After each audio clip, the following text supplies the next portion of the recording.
لا حول ولا قوة إلا بالله العلي العظيم حسبنا الله ونعم الوكيل نعم المولى ونعم النصير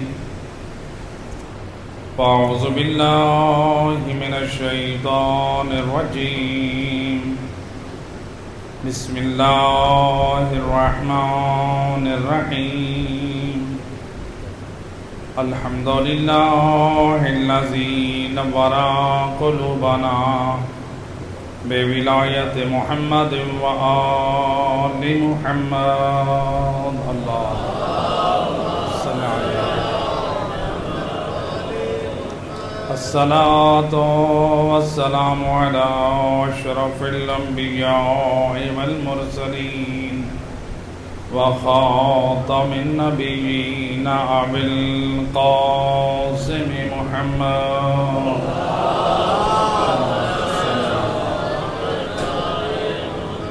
وأهل بيته الطيبين الطاهرين المعصومين المظلومين المنتجبين الذين أذهب الله عنهم الرجس وطهرهم تطهيرا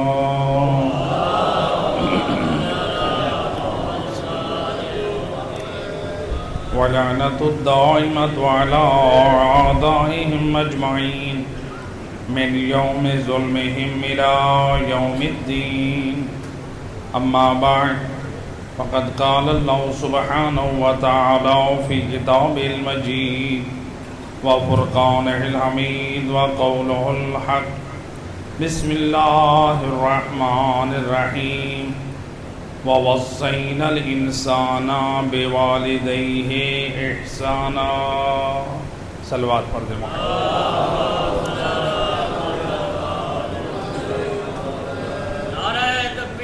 اللہ اکبر یا رسول اللہ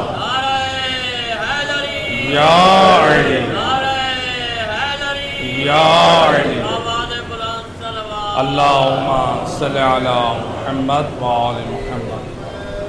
ارباب اعضاء قرآن مجید فرقان حمید کی مختصر آیہ مجیدہ کو تلاوت کرنے کا شرف حاصل کیا ہے۔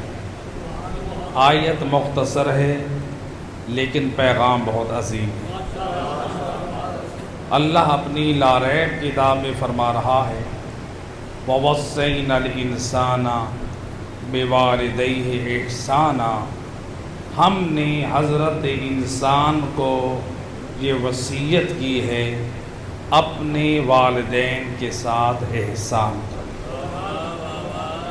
پھر قرآن نے ایک اور مقام پر الفاظ میں سے صرف ایک لفظ بدلا ہے، فرمایا وَوَصَّيْنَا الْإِنسَانَ بِوَالِدَيْهِ حُسْنًا، ہم نے حضرت انسان کو وصیت کی وہ اپنے والدین کے ساتھ اچھا برتاؤ رکھے۔ قرآن کہہ رہے احسان کرو، قرآن کہہ رہے اچھا برتاؤ رکھو۔ لہٰذا اللہ نے قرآن میں جن واجبات کی فہرست بیان کی ہے، جہاں اللہ نے توحید کا ذکر کیا، جہاں خدا نے نبوت کا ذکر کیا، جہاں امامت و ولایت کا ذکر کیا، وہاں اللہ نے واجب قرار دیا۔ جہاں نبی و ولی کی تعظیم فرض ہے، وہاں پر والدین کی تعظیم بھی فرض ہے۔ اور والدین کی تعظیم میں تو وارث قرآن امام جعفر صادق علیہ السلام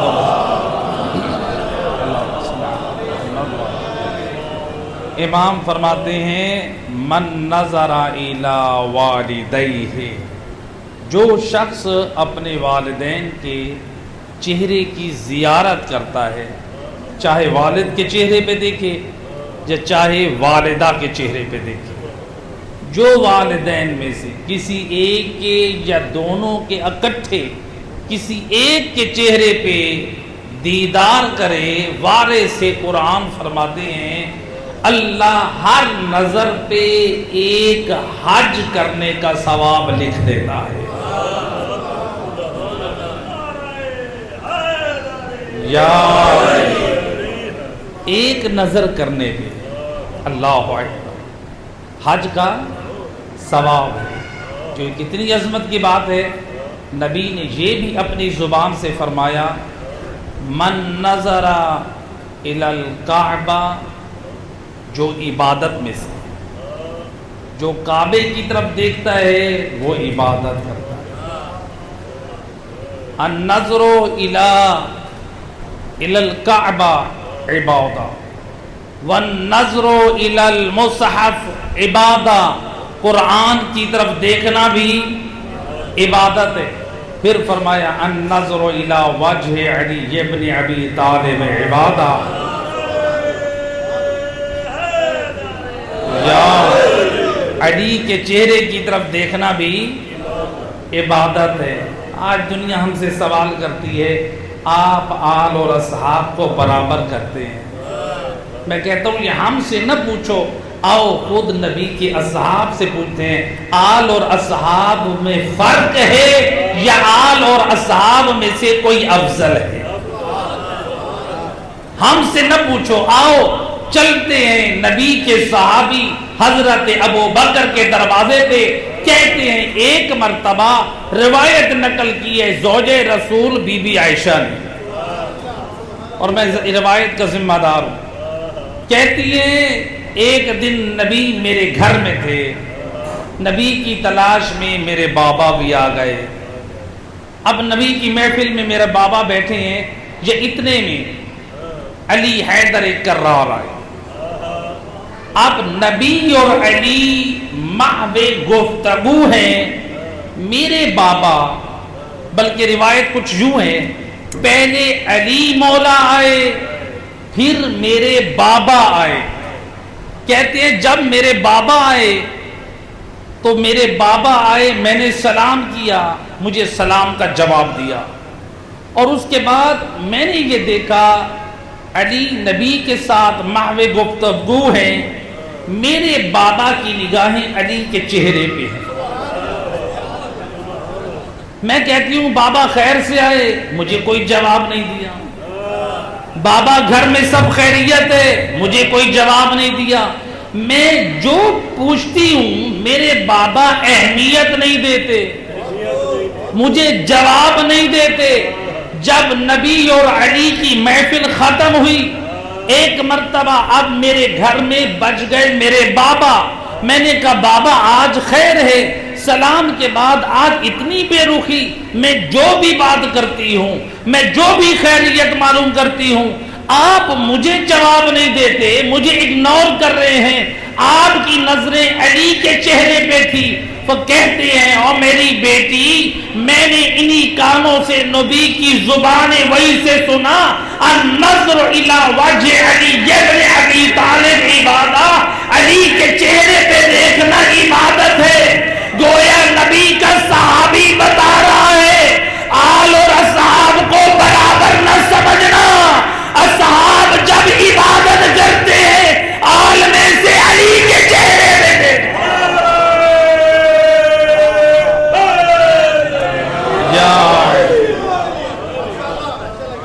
اب فیصلہ تو حضرت ابو بکر نے کر دیا، خبردار آل اور اصحاب کو برابر نہ کرنا. اصحاب کی عبادت بھی نامکمل رہتی ہے جب تک چہرے علی کا دیدار نہ کرے. اللہ اکبر. تمہارا میرا موضوع رہے صلوات پڑھ دیجئے محمد و اہل بیت اللہم صلی علی محمد.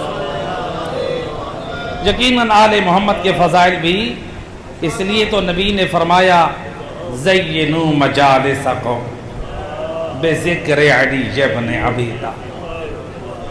اپنی محفلوں کو زینت دو میرے بھائی علی کے ذکر سے. وَإِنَّا ذِكْرَهُ ذِكْرِي، اس لیے علی کا ذکر مجھ نبی کا ذکر ہے. وذکری ذکر اللہ، مجھ نبی کا ذکر خدا کا ذکر ہے، وذکر اللہ عبادہ، اور اللہ کا ذکر عبادت ہے۔ تو گویا نبی یہ سمجھا رہے ہیں علی کا ذکر جب تک نہ دو گے محفلیں بے رونق اور بے زینت رہیں گی۔ تمہاری محفلوں میں جتنا واز ہو جائے، تمہاری محفلوں میں جتنی باتیں ہو جائیں، جب تک علی کا ذکر نہ ہوگا۔ علی کا ذکر نبی کا ذکر ہے، نبی کا ذکر خدا کا ذکر ہے۔ کیا مطلب؟ علی کا ذکر یعنی علی کے فضائل، یعنی علی کا اخلاق، یعنی علی کی سیرت، یعنی علی کی مناجات، یعنی علی کے احکام، یعنی علی کی دعائیں، یعنی علی کا کردار، یہ سارا کچھ بیان کرو گے تمہیں معرفت نبی ہوگی۔ جب معرفت نبی ہوگی تو معرفت خدا ہوگی۔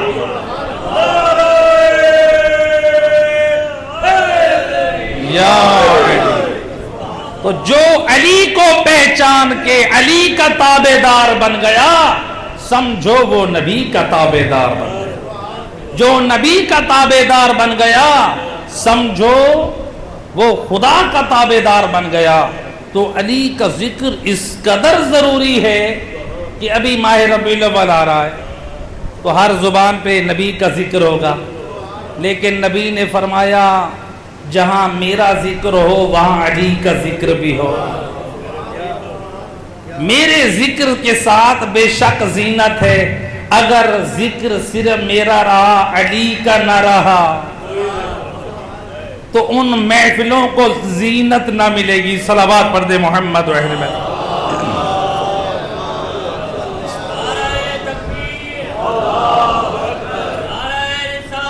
یا رسول یا علی، اللہم صلی علی محمد وآلہ۔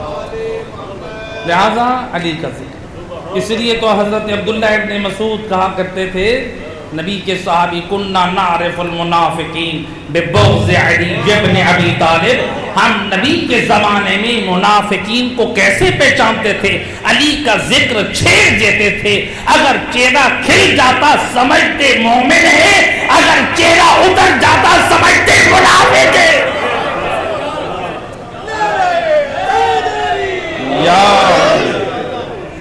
کیوں؟ اس لیے کہ نبی کا ذکر تو سب کرتے ہیں، مومن اور منافق کی پہچان نبی کا ذکر نہیں علی کا ذکر ہے۔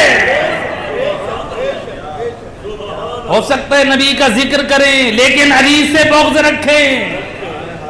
کہا مومن اور منافق کو پہچاننا ہے تو پھر چھیڑ دو علی کا ذکر، اور جہاں کلیجے ٹھنڈے پڑ جائیں، اللہ اکبر۔ اسی لیے تو میرے پانچویں تاجدار ولایت امام محمد باقر علیہ الصلوۃ والسلام، اللہم صلی علی محمد وآلہ، امام فرماتے ہیں جب ہمارے ذکر کرنے سے کلیجے ٹھنڈے پڑ جائیں تو جا کے ماؤں کا شکریہ ادا کرنا۔ اللہ اکبر، یہ ماؤں کی طہارت کا اثر ہے۔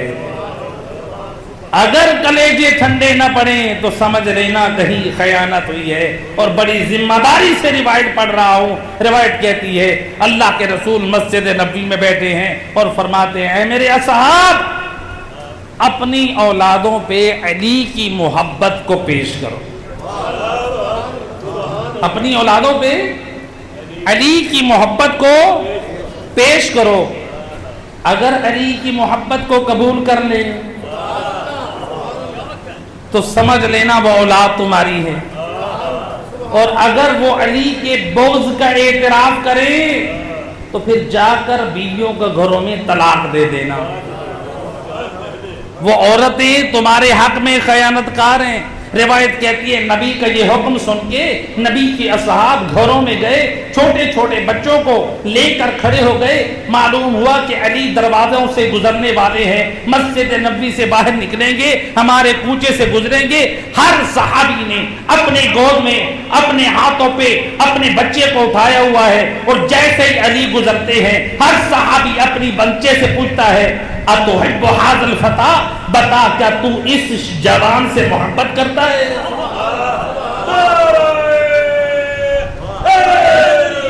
یا علی، تو جو بچہ علی کی محبت کا اقرار کرتا ہے صحابی نبی خدا کا شکر ادا کرتا ہے، شکر ہے کہ میری اولاد اپنی ہے۔ اللہ اکبر، صلوات پڑھ دے محمد صلی اللہ علیہ محمد۔ لہذا نبی نے فرمایا کعبے کی طرف دیکھنا بھی عبادت، قرآن کی طرف دیکھنا بھی عبادت، اور علی کے چہرے کی طرف دیکھنا بھی عبادت۔ جہاں یہ فرمایا تو فرمایا النظر الی وجہ الوالدین، والدین کے چہروں کی طرف دیکھنا بھی عبادت۔ یعنی دیکھیں، جہاں کعبے کو دیکھنا عبادت، جہاں قرآن کو دیکھنا عبادت، جہاں علی جیسے امام کے چہرے پہ دیکھنا عبادت، نبی اسی زبان سے فرما رہے ہیں صرف قرآن کے دیکھنے کو عبادت نہ سمجھنا، کعبے کو دیکھنے میں عبادت نہ سمجھنا، بلکہ والدین کے چہروں پہ محبت سے دیکھتے جاؤ، خدا کے نزدیک یہ بھی عبادت ہے۔ اور نبی نے آگے ایک اور منزل بھی فرما دی، النظر الی وجہ العالم عبادہ، آل محمد کا علم رکھنے والا ہو اس کے چہرے پہ دیکھنا بھی عبادت، وہ بھی نسبت آل محمد کے علم سے ہے۔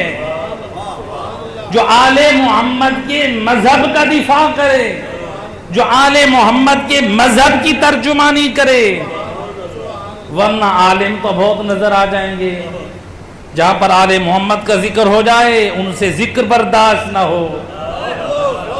وہ بتا دیا عالم وہ جہاں پر نور ہدایت ہو۔ صلوات پڑھ دے محمد والے۔ لہذا امام کیا فرماتے ہیں؟ امام معصوم فرماتے ہیں جو اپنے والدین کے چہرے پہ دیکھے اللہ اسے حج کا ثواب عطا کرتا ہے۔ راوی کہتا ہے یبنا رسول اللہ، اگر کوئی شخص دن میں 100 مرتبہ اپنے والدین کی زیارت کرے تو کیا 100 مرتبہ پروردگار ثواب عطا فرماتا ہے؟ زبان عصمت سے فرماتے ہیں اگر تم تو 100 کہہ رہے ہو، کوئی 100 سے زیادہ دے کے 1000 مرتبہ کیوں نہ ہو، اس سے بھی زیادہ کیوں نہ ہو، اللہ ہر مرتبہ دیکھنے پہ حج کا ثواب عطا کرتا ہے۔ یہ ہے والدین کی عظمت۔ لیکن اگر کوئی والدین کو غصے کی نگاہ سے دیکھ لے،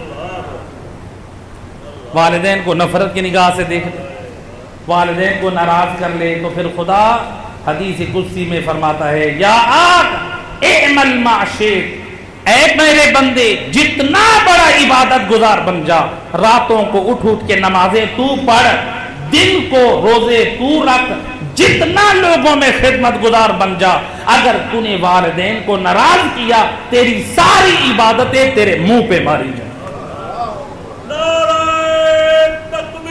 اللہ اکبر،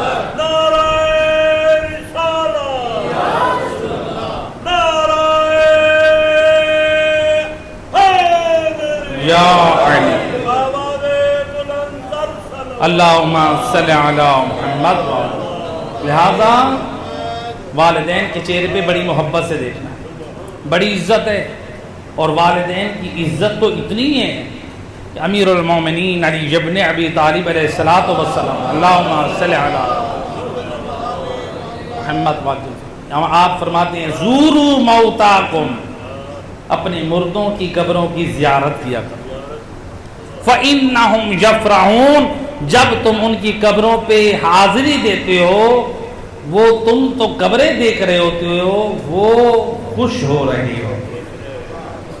جس طرح کسی کے ہاں کوئی مہمان جاتا ہے تو لوگ خوش ہو جاتے ہیں، البتہ یہ خوش نصیب خوش ہوتے ہیں، ورنہ تو عام طور پر یہ ہے کہ کوئی مہمان آ جائے تو ہم لوگ بلا سمجھتے ہیں۔ مہمان کا آنا بھی گھر میں رحمت ہے، مہمان کا گھر میں آنا بھی باعث سے برکت ہے۔ مہمانوں کے آنے سے نہ گھبرایا کریں، بلکہ میں ایک عمل بتاتا جاؤں، بات سے بات نکل رہی ہے. آج ہر مومن، ہر بندہ پریشان ہے، آ کر پوچھتے ہیں قبلہ کوئی عمل، کوئی ذکر، کوئی ورد بتائیں جس سے ہماری روزی میں وسعت آ جائے، گھر میں برکت آ جائے. ایک شخص آیا امام جعفر صادق علیہ الصلوۃ والسلام، اللہم صلی علی محمد، امام کی خدمت میں. جب نہ رسول اللہ حالات دو چار ہو چکے ہیں، بہت مشکل میں ہوں، بڑی مصیبت میں گرفتار ہوں، اور گھر میں فاقے اور غربت چل رہے ہیں، کوئی عمل، کوئی ورد، کوئی ذکر. امام فرماتے ہیں اس طرح کرو، تم چونکہ یہ آئے مدینہ میں، تم جانا جب کوفہ میں تو اپنے گھر میں جا کے تکیے کا غلاف اتار کے بازار میں اسے سیل کرنا، اور وہاں سے جو تمہیں پیسے ملیں اس سے گھر میں کھانا تیار کر کے کچھ نیک مومنین جو ہمارے حبدار ہوں ان کو انوائٹ کرنا کھانے پہ. جب وہ کھانا کھا لیں تو ان سے کہنا کہ تمہارے حق میں دعا کریں، اللہ اس کی برکت سے تمہارے دن بدل دے گا. اللہ بھائی، اب دیکھیں وہ گیا تھا مشکل لے کر، لیکن صاحب معرفت تھا، جانتا تھا جو کہتے ہیں پورا کر دیتے ہیں. آج کل ہماری فکر رکھنے والا نہیں تھا، مولا میرے تو حالات پہلے ہی خراب ہیں، میں کیسے بھلا روٹی پکا کر کھلاؤں. تو لہٰذا امام کی خدمت میں امام نے اسے حل بتایا. یہ کوفہ واپس آیا، اس نے دیکھا گھر میں کوئی اور چیز نہ ملی، حکم امام پہ وہی تکیے کا غلاف. اس زمانے میں کپڑا بہت قیمتی ہوتا تھا، بہت قیمتی، سونے کی قیمت سے بھی زیادہ قیمتی ہوتا تھا، چونکہ ہاتھوں پہ بنا ہو جاتا تھا، ہاتھوں پہ تیار ہوتا تھا. یہ جو پہلے زمانے میں آپ سنتے ہیں کتنے واقعات کفن چور کے، کہ کفن چوری کیوں کیا جاتا تھا، یہ سونے سے بھی زیادہ مہنگا کپڑا کیوں ہوتا تھا. فقہی کتابوں میں ذکر ہوئے کیوں ہوتا تھا، اس لیے کہ کپڑے کی قیمت سونے سے زیادہ ہوتی تھی. اس وقت بڑی محنتوں سے، بڑی مشقت سے، آج کل تو ماشاءاللہ یہ منٹوں میں کپڑے کے تھانوں کے تھان نکل آتے ہیں. تو لہٰذا آیا، اس نے وہ کپڑا سیل کیا، اور کپڑا سیل کرنے کے بعد غلاف کا کپڑا، تو اس نے وہی کھانا حسب معمول تیار کرایا، کچھ نیک صالح آل محمد کے حبدار مومنین کو انوائٹ کیا. تو جب کھانا سب کھا چکے کہا کہ اب میرے حق میں دعا کرو. ان سب مومنین نے ہاتھ اٹھا کے اس کے گھر میں برکت اور رحمت کی دعا کی. یہ کہتا ہے ابھی چند دن گزرے ہیں جب میرے دروازے پہ ایک شخص آیا جو 10,000 درہم لے کے آیا ہے، تقریباً اس دور کی جو سمجھے 10 لاکھ روپے. آ کر کہتا ہے کہ دیکھو تمہارا جو میں نے فلاں قرض دینا تھا، مصیبتوں میں گرفتار تھا، اب اللہ نے حالات بدل دیے ہیں، شرمندہ بھی ہوں، معذرت بھی چاہتا ہوں، یہ اپنا حق وصول کر. امام کے بتائے ہوئے عمل پہ عمل کیا، اس ایمان سے کہتے ہیں سارے قرض بھی اتارے اور اپنا نیا بزنس بھی سٹارٹ کیا. صلوات پڑھ دیں محمد و اللہم صلی علی محمد و آل محمد وعجل فرجہم. صلوات پڑھ دیجئے محمد و اہل بیت، اللہم صلی علی محمد و آل محمد وعجل فرجہم. بار دیگر بآواز بلند صلوات.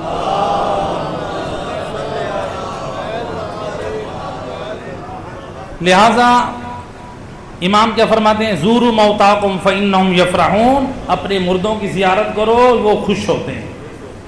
تو امام فرماتے ہیں جب ان کی قبر کی پائنتی والی طرف کھڑے ہو کر تم ان کے لیے دعا کرو، وہاں اپنے بارے میں بھی دعا کرو.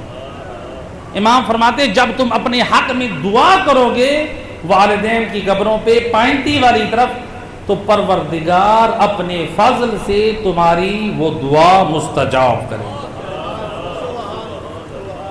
اور میں نے جب سے یہ روایت پڑھی ہے اپنے والدین کی قبروں کی زیارت کے لیے جب جاتا ہوں، خدا گواہ پائنتی والی طرف کھڑے ہو کر صرف یہی کہتا ہوں، بار الہ تیرے ولی کا قول ہے،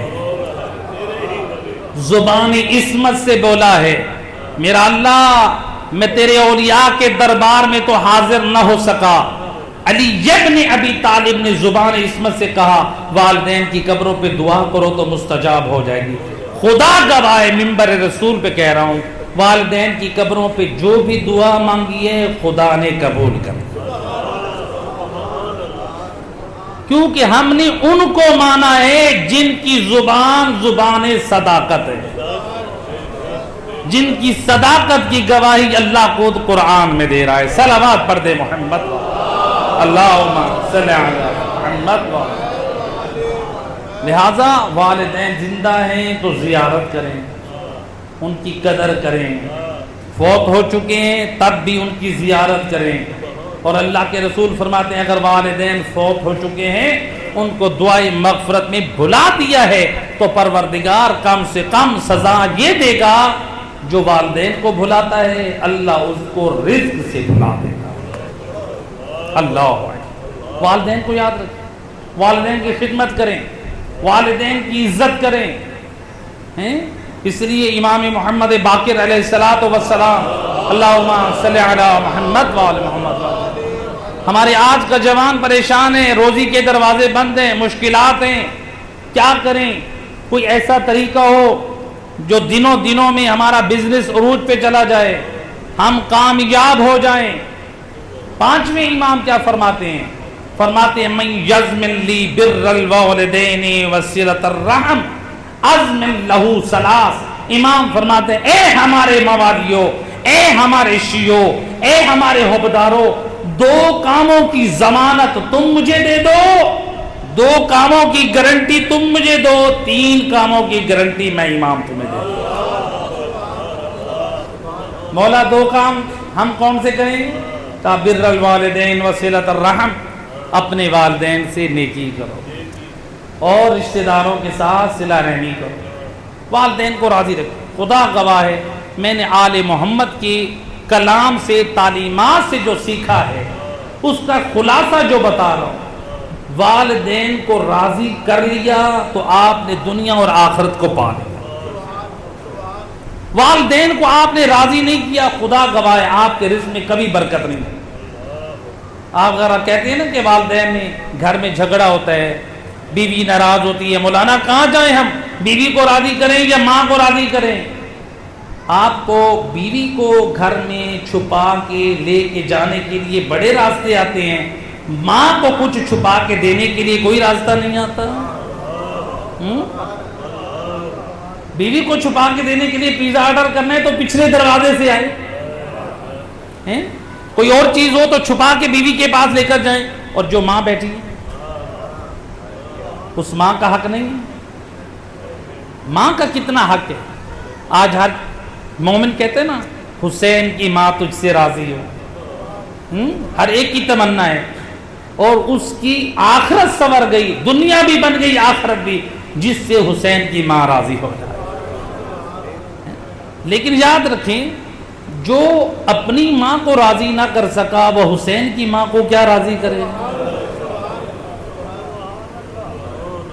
ماں کو راضی کرے پھر دیکھے حسین کی ماں بھی راضی ہو جائے۔ نعرہ تکبیر، اللہ اکبر، نعرہ رسالت، یا رسول اللہ، جزاک نعرہ حیدری، یا علی، صلوات پڑھ دے محمد ماشاء بار دیگر باواز بلند سر، بس ٹھیک ہے۔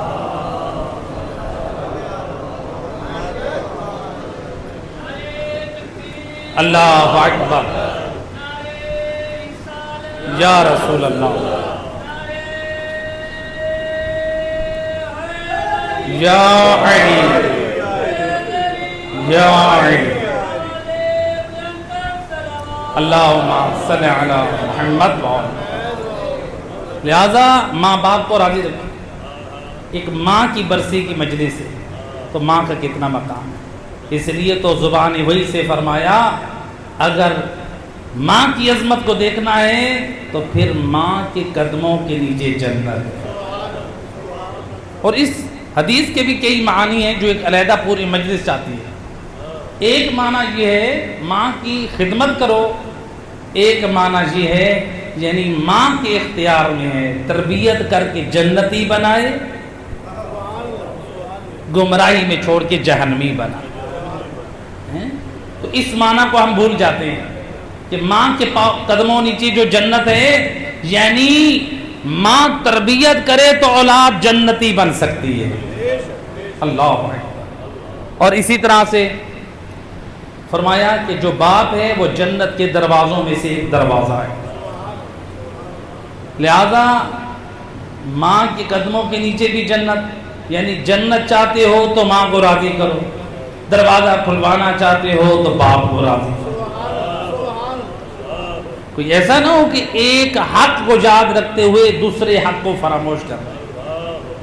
جہاں ماں کے قدموں کے نیچے جنت ہے وہاں باپ کو جنت کا دروازہ کہا ہے، دونوں کا مقام، دونوں کی عظمت ہے۔ جہاں ماں کے چہرے پہ دیکھنا حج کا ثواب ہے وہاں باپ کے چہرے پہ دیکھنے کا بھی حج کا ثواب ہے۔ تو کسی ایک کی عظمت اور شان کم نہ ہونے پائے تو بہرحال ماں کا ذکر تو صاحب روضۃ الواعظین، ایک بہت عظیم ہمارے ایک عالم باعمل، ایک سید ایرانی عالم گزرے ہیں، فارسی میں ان کی کتاب ہے روضۃ الواعظین۔ انہوں نے ایک واقعہ نقل کیا ہے کہ پرانے زمانے میں ایک نوجوان جو اپنی بوڑھی ماں کی خدمت کرتا تھا، جس کی ماں آنکھوں سے نابینا ہو چکی، ماں کی خدمت میں ہے اور ماں کے کمرے میں ہے، یا رات کا آدھی رات کا وقت گزرا، ماں نے دیکھا کہ اسے ارد گرد کوئی پانی نہ ملا، پانی کا برتن خالی نظر آیا، آواز دی بیٹا مجھے پانی کی حاجت ہے۔ جوان نے دیکھا پانی کا مشک اور مٹکا خالی ہے، پانی کہاں سے لاؤں؟ اب یہ بھی نہیں کہا اماں رات کا یہ وقت ہے اور باہر کنویں سے پانی لانا ہے، زمانہ بھی وہ ہے تو موٹر کا زمانہ بھی نہیں ہے، گھر میں بھی پانی نہیں ہے، گھر سے باہر جانا ہے اور کنویں سے پانی نکال کر لانا ہے۔ لہذا یہ نہیں کہا کہ ماں کو پانی نہیں لا سکتا، ماں کی حاجت اور ضرورت کا خیال رکھا۔ اللہ تو قرآن میں کہہ رہا ہے نا وَوَصَّيْنَا الْإِنسَانَ بِوَالِدَيْهِ إِحْسَانًا، ہم نے انسان کو والدین کے ساتھ احسان کی وصیت کی ہے۔ احسان کس سے کہتے ہیں؟ احسان کہتے ہیں والدین کی ضرورت سے پہلے ہم ان کی ضرورت کو پورا کر دیں، اس کو کہتے ہیں احسان۔ ماں باپ کو ٹیبلٹ کی ضرورت ہے، شوگر ٹیبلٹ، بلڈ پریشر، ان کی ٹیبلٹ ختم ہونے والی ہے، ان کے کہنے سے پہلے ان کی ضرورت پر پوری کر دیں، اسی کا نام احسان ہے۔ لیکن ماں مانگتی رہے، ہم 2 دن بہانے بناتے رہے، باپ مانگتا رہے، ہم بہانے بناتے رہے، یہ والدین کے ساتھ نہ احسان ہے نہ والدین کے ساتھ اچھائی، احسان۔ تو اب یہ والدہ کے ساتھ احسان کرتے ہوئے اس نے کیا کیا؟ ماں سے یہ نہیں کہا ماں پانی نہیں ہے، مشکیزہ اٹھایا، گھر سے باہر نکلا پانی لینے کے لیے، گھر سے باہر جو ایک آوارہ چور انسان تھا اس نے دیکھا یہ اس کی ماں اندھی ہے، یہ وہ نابینا ہے، اور یہ گھر سے باہر گیا، ابھی یہ دور کنواں ہے وہاں سے پانی بھرے گا، یہ آئے گا تو لہٰذا اتنی دیر میں اس کے گھر کا صفایا کر دیتا۔ وہ چوری کے ارادے سے اس کے گھر میں آیا، جب اندر گیا تو اس نے ایک کمرے کا صفایا کر کے سامان کو صحن میں رکھا، پھر اس بڑھیا جہاں پر نابینا تھی وہاں پہ کمرے کا صفایا کیا اور صحن میں سارا سامان جمع کیا۔ اب یہ سامان کو اٹھا کے باہر نکلنا چاہتا ہے، جو دروازہ تھا حکم خدا سے دروازہ دیوار میں بدل گیا۔ اللہ، کسی جگہ سے دروازے کا راستہ نظر نہیں آیا، ہر طرف سے دیوار ہی دیوار ہے۔ سامان کو رکھا، دروازہ نظر آ گیا، سامان کو اٹھاتا ہے دروازہ پھر بند ہو جاتا ہے، دیوار بن جاتی ہے، پریشان حیران ہے، اتنے میں مایوس ہو کے بیٹھا۔ جب خدا کی طرف سے یہ کرنا ہوا کہ کچھ لمحوں کے لیے اسے غش آ گیا، عالم خواب میں کیا کہتا ہے؟ یہ جوان اپنی ماں کی فرما برداری اور احسان کے لیے نکلا ہے، اللہ کے ذمے ہے اس جوان کے مال کی حفاظت کر۔ اللہ اکبر، یا رسول اللہ،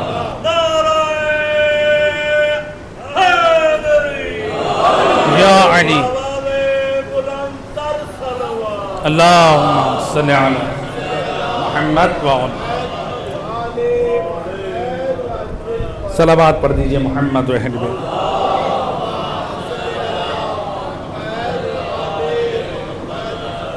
لہذا ماں کیا فرما بردار تھا، تو پھر دیکھیں خدا نے کیا کیا، مال کی حفاظت کی۔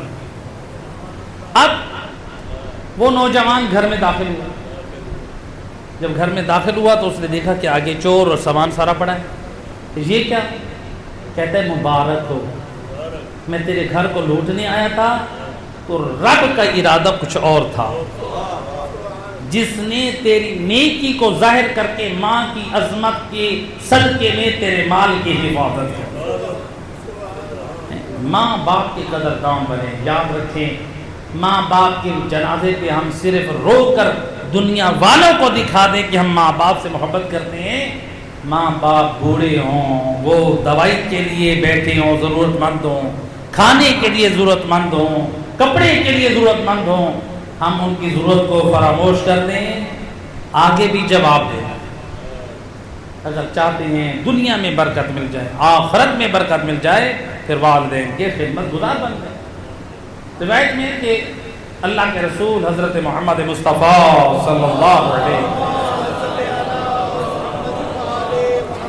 مسجد نبوی میں آئے تو آپ منبر پہ چڑھنے لگے۔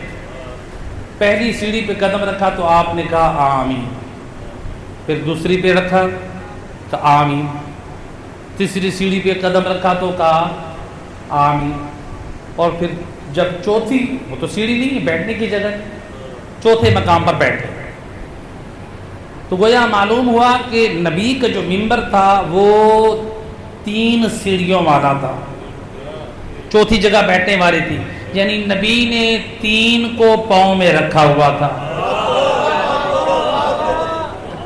جن سیڑھیاں نبی کے پاؤں میں تھی تو نبی مسند پہ بیٹھتے تھے۔ اب نبی کی وصال کے بعد جب روایت کہتی ہے کہ اب آیا زمانہ مولا علی کا، دنیا انتظار میں ہے کہ علی کہاں بیٹھتے ہیں، کیوں؟ اس لیے کہ نبی تو بیٹھتے تھے اپنی مسند پہ، تو نبی کے بعد بیٹھنے کے بعد جو پہلی سیڑھی تھی وہاں پر مسلمانوں کے پہلے خلیفہ بیٹھتے تھے، دوسری پہ دوسرے خلیفہ بیٹھتے تھے، اور تیسری پہ تیسرے خلیفہ بیٹھتے تھے۔ تو اب امت انتظار کر رہی ہے، کوئی سیڑھی بچتی نہیں ہے، علی کہاں بیٹھتے ہیں؟ روایت کہتی ہے اب دنیا انتظار میں علی کیا کرتے ہیں؟ اللہ اکبر، علی نے پہلی سیڑھی پہ قدم رکھا، دوسری پہ قدم رکھا، تیسری پہ رکھا، نبی کی اتباع پیروی کرتے ہوئے سیڑھیوں پہ پاؤں رکھتے ہوئے مسند رسالت پہ بیٹھ گئے۔ امت کہتی ہے یا علی یا امیر المومنین، یہ کیا؟ آپ اصحاب کی سیڑھیوں پہ بھی پاؤں رکھتے ہوئے مسند رسالت پہ جا بیٹھے۔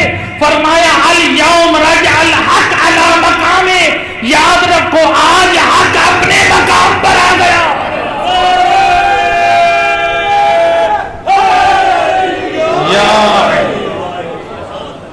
آج حق اپنے مقام پر آ گیا، نبی کی مسند کا جو حقیقی حقدار ہے۔ دنیا والے بے شک احترام نبوت میں بیٹھے ہیں، لیکن نبی کا جو جانشین ہے وہ مسند رسالت، صلوات پڑھ دے محمد۔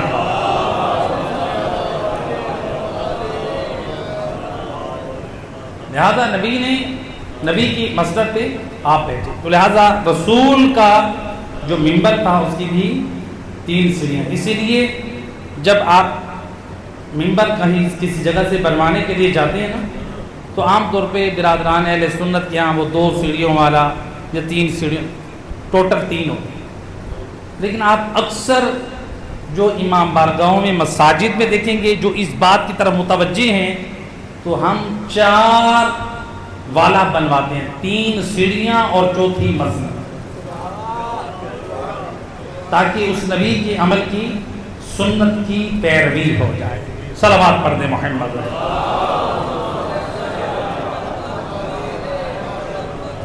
اب کہا یا رسول اللہ آپ نے آمین کیوں کہا؟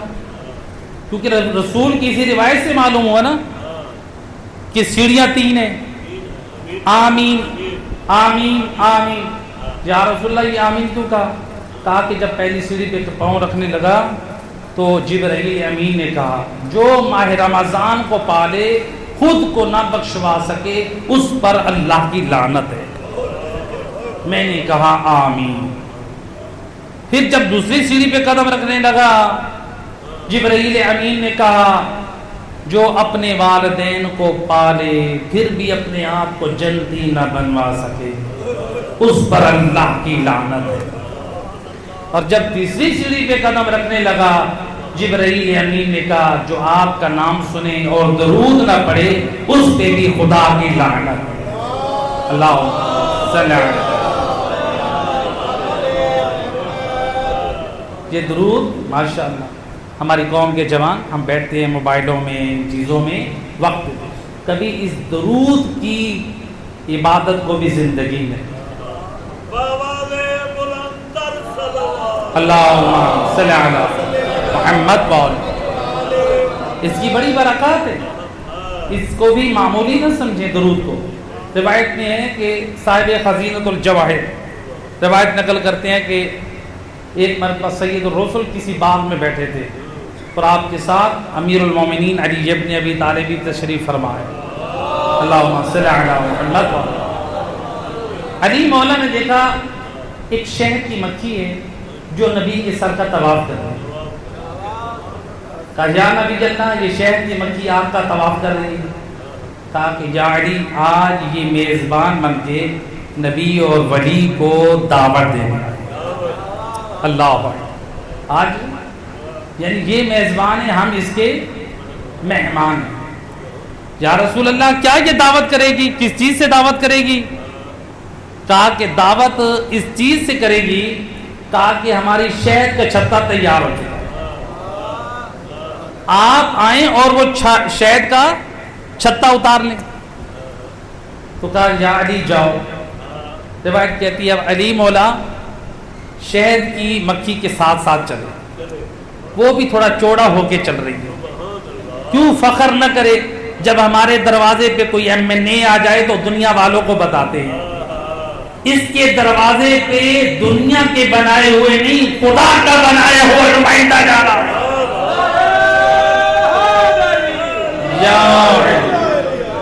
دنیا کا بنایا ہوا نہیں خدا کا بنایا ہوا.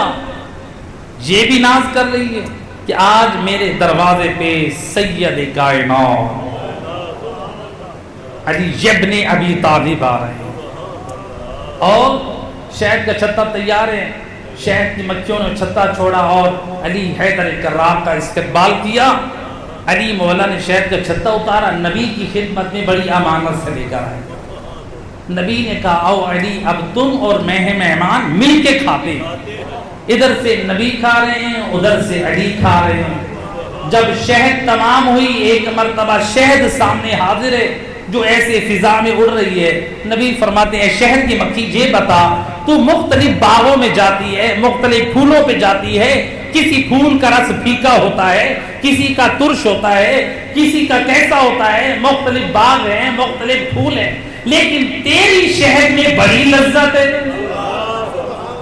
تیری شہد میں بڑی پاکیزگی ہے تیری شہد میں بڑی طہارت ہے. کیا وجہ ہے؟ رس مختلف ہیں باغ مختلف ہیں پھول مختلف ہیں لیکن اس کی لطافت و پاکیزگی و طہارت میں تھوڑا بھی فرق نہیں. کہتی ہے یا نبی اللہ اس میں میرا کوئی کمال نہیں.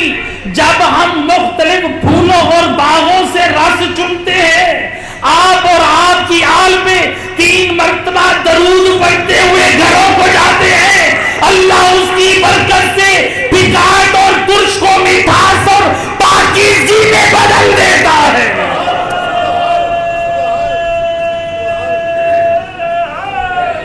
یا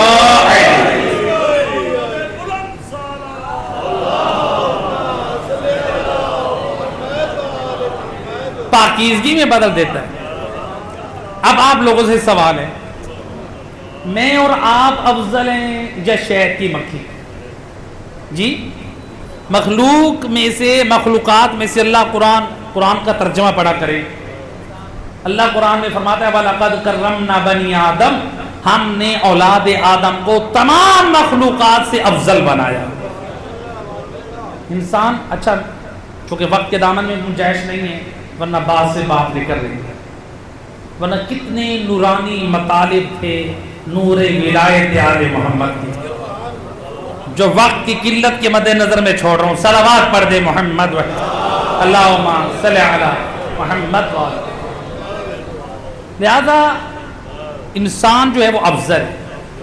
تو اگر شہد کی مکھی پڑ رہی ہے محمد والے محمد پہ درود، پھیکا اور کڑوا، مختلف پھولوں والا، مختلف باغوں والا، رس، مٹھاس اور پاکیزگی اور طہارت میں بدل سکتا ہے، تو جو حضرت انسان ہو، انسانوں میں سے بھی وہ انسان افضل ہے جس کے دل میں نور ولایت علی ہو. اللہ صلی علی محمد. اس لیے تو معصوم فرماتے ہیں 1000 سال عبادت کرتا رہے، اس عبادت سے وہ مومن افضل ہے جس کے دل میں نور ولایت علی. معیار عبادت نہیں ہے، معیار مودت محمد وآل محمد ہے. اگر آل محمد کی ولایت اور محبت کے ساتھ سجدہ ہے تو وہ سجدہ قبول ہے، اگر ان کی مودت کے ساتھ روزہ ہے تو قبول ہے، ان کی مودت کے ساتھ حج ہے تو قبول ہے، ورنہ سب کچھ منہ پہ مار دیا جائے گا. میدان معاشر میں جب بڑے بڑے نمازی ہوں گے، حاجی ہوں گے، روزے دار ہوں گے، عبادت گزار ہوں گے، تراویح پڑھنے والے ہوں گے، قرآن پڑھنے والے ہوں گے، سارے اعمال کرنے والے ہوں گے، آواز قدرت آئے گی واقفوہم انہم مسئولون، روکو آج ان سے سوال کرنا ہے. نبی کے اصحاب نے پوچھا یا نبی اللہ، ابھی یہ حاجی بھی ہیں، نمازی بھی ہیں، روزے دار بھی ہیں، زکوٰۃ بھی دیتے ہیں، قرآن پڑھتے ہیں، سب کچھ کرتے ہیں، پھر کس چیز کا سوال کرنا ہے؟ فرمایا عن ولایت علی ابن ابی طالب.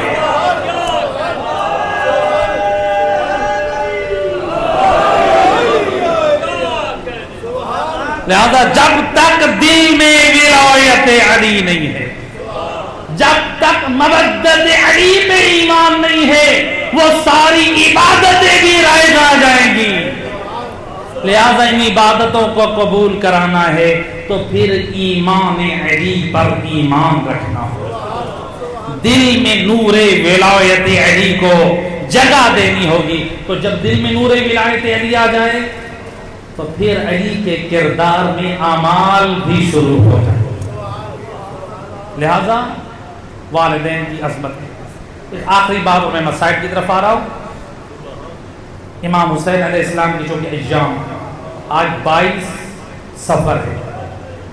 کربلا میں بی بی زینب بھائی کچہریوں کرنے آئے گی نا، ابھی تک کربلا میں، ابھی تک کربلا 3 دن بی بی ٹھہری ہے. لیکن میں مسائل کی طرف ابھی نہیں آئی، صرف ایک روایت اور میں مسائل سے رد دے رہا ہوں. کربلا کے قریب ایک جوان ہے جو ہر شب جمعہ آتا ہے مولا حسین کی زیارت کے. ایک جمعہ اپنے باپ کو لاتا ہے، ایک جمعے اپنی ماں کو لاتا ہے. ایک رات جب آئی امام حسین علیہ السلام کی زیارت کی رات، مستحب، ضعیفہ ماں کہتی ہے میرا اللہ مجھے بھی لے جا. اب کچھ فاصلے کے کئی کلومیٹر سفر طے کرنا ہے. یہ جاتا ہے صرف ایک فرد کو لے کے جاتا ہے. پرانا زمانہ ہے، گدھا پہ جاتا ہے، کبھی باپ کو گدھے پہ بٹھاتا ہے اور خود پیدل چلتا ہے، تو کبھی ماں کو بٹھاتا ہے تو خود پیدل چلتا ہے.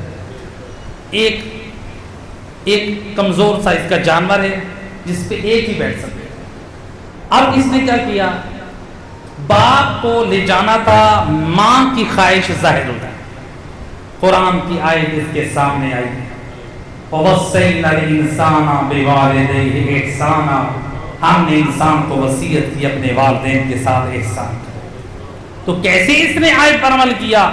ماں کو انکار نہ کیا، باپ کو گدھے پہ بٹھاؤں گا، ماں کو کاندھے پہ اٹھاؤں گا. کربلا سے 12 کلومیٹر کا سفر ہے، 12 کلومیٹر راستے میں رکتا بھی ہے اور منزل ہے حسین کربلا۔ اللہ اکبر۔ جب کربلا پہنچا نا، اس کی ماں مولا حسین کے روزے میں گئی، روتی ہوئی آنکھوں سے پہلے سلام کیا کہ مولا آپ کی زائرہ آ چکی۔ باپ نے بھی روتی ہوئی آنکھوں سے زیارت کی، ماں باپ زیارت کر چکے، اب یہ جوان خود آیا۔ اب تک زیارت پہ آتا تھا، لیکن اس مرتبہ جو آئے نا، ایک مرتبہ کا السلام علیک یا ابا عبداللہ، ذریعے امام سے جواب آیا وعلیک السلام یا شیعتی، او میرے شیعہ، میرے عبدال، مجھ حسین کا تجھ پر سلام۔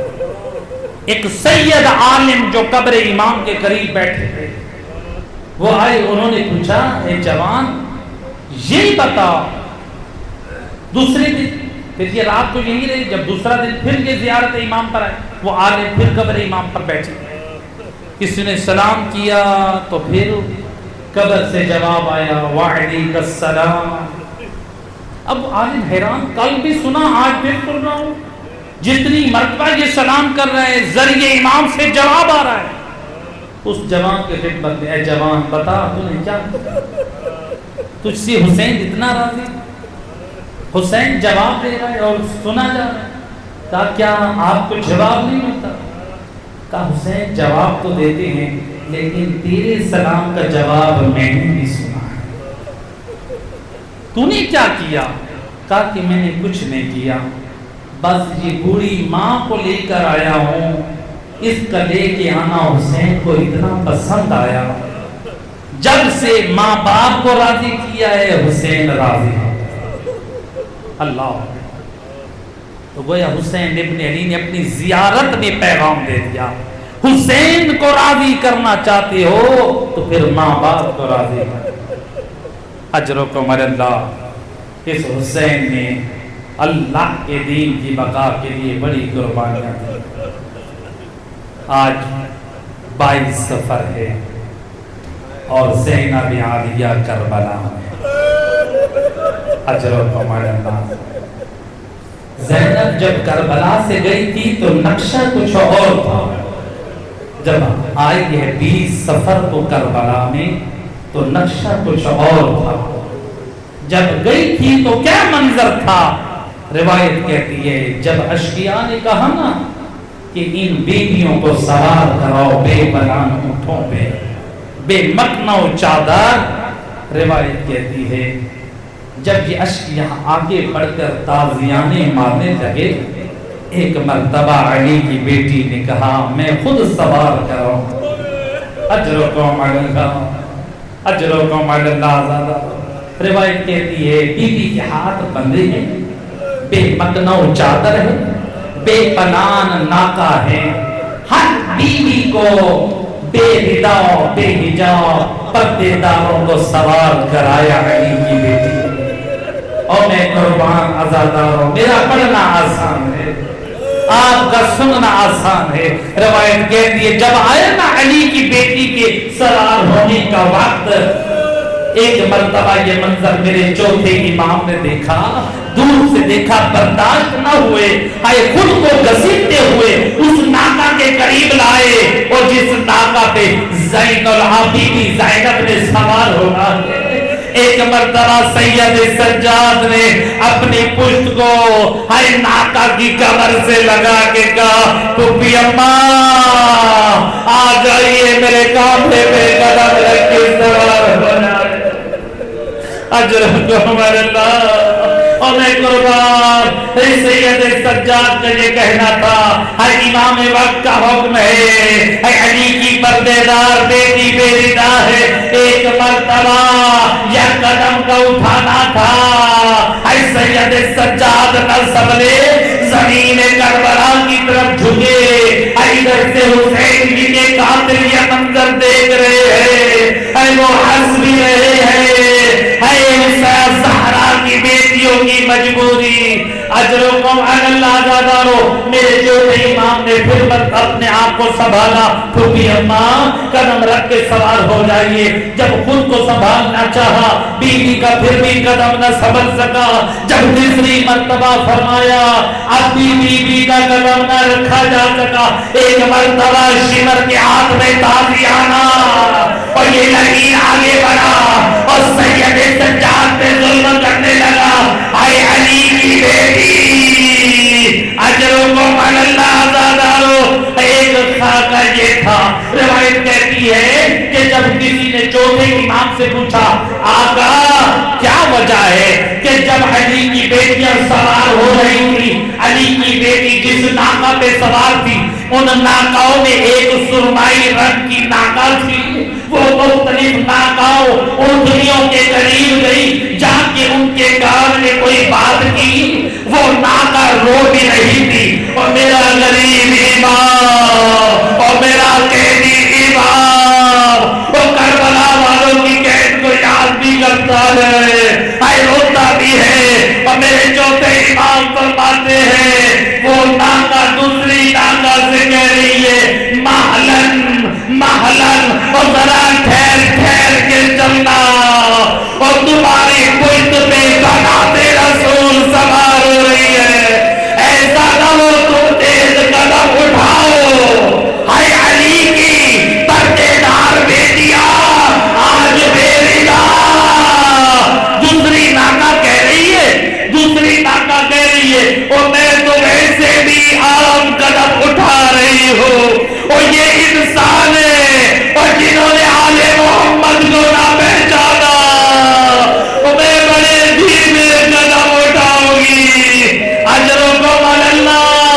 اور جب بیوی ہائے کربلا سے رخصت ہوئی ہے تو بیوی نے کیا بیان کیے. اے بیوی کے ان بینوں میں ایک بین یہ بھی تھا, آپ بھی حسین کی مجلس میں شریک ہوئے نا, آپ بھی پرسہ دے رہے ہیں, اللہ آپ کا یہ پرسہ قبول کرے. اے بیوی نے بھی ایک پرسہ دیا تھا, ایک مسائل کربلا میں پڑا تھا. کیسا مسائل پڑا تھا؟ جب خیمے لٹ چکے, جب چادریں چھپ چکی, جب حسین کا لاشا پامال ہو گیا, اے علی کی پردے دار بیٹی کہتی ہے واہ محمد اور نانا محمد مصطفیٰ حاضر حسین مربل بالدماء. نانا آدھے نانا حسین خون میں نجمت ہے مجذور ناز من القفا اور جس کا سر تک سے جدا کر دیا مسلوب العمامت والرضا. نانا نانا حسین کا عمامہ بھی لوٹ لیا, اے حسین کی رضا بھی چھین لی. فقط یہاں تک نہیں مقطع العاضا, اے حسین کا لاشا پامال ہو گیا, اے ٹکڑے ٹکڑے کر دیا. نانا اتنے مصائب نہیں وہ بنات کا سبایا. نانا دیکھ اور تیری بیٹیاں پردے دار آج قیدی بن گئی ہے اور میری راہ ہو گئی ہے. اجرکم علی اللہ زادارو. بس آخری جملہ مصائب کا یہ گئی تھی جب کربلا سے مصائب تھے. جب کربلا میں آئی ہے نا تو کیا تھا, ایک گدری میں حسین کا سر ہے. اور میرا چوتھا امام جب کربلا کی زمین پہ اترا, آئے پھوپھی اماں سے وہ گدری آج ویسے گریا ہو رہا ہے اور جیسے عاشور کے دن ماتم اور گریا ہوا. ادھر سے نبی کا صحابی حضرت جابر آئے, کہتے مولا کیا حالات ہے. اور میرے مولا نے کیا حالات سنائے, فرماتے جابر ہاں ہونا موضع رجال ہونا. جابر یہ وہی جگہ ہے اور جہاں ہمارے مردوں کو مارا گیا, وہاں ہونا زوبیا اطفال ہونا. اے جابر یہ وہی جگہ ہے جہاں ہمارے بچوں کو ذبح کیا گیا. امام نے یہ نہیں کہا ہمارے بچوں کو قتل کیا گیا ہے. ذبح کسے کہتے ہیں؟ روایت کہتی ہے اور جب علی اصغر حسین کے ہاتھوں میں تھا, ادھر سے خوف ادھر سے حرملار تیر چلایا اور جب تیر پھلا تیر آنے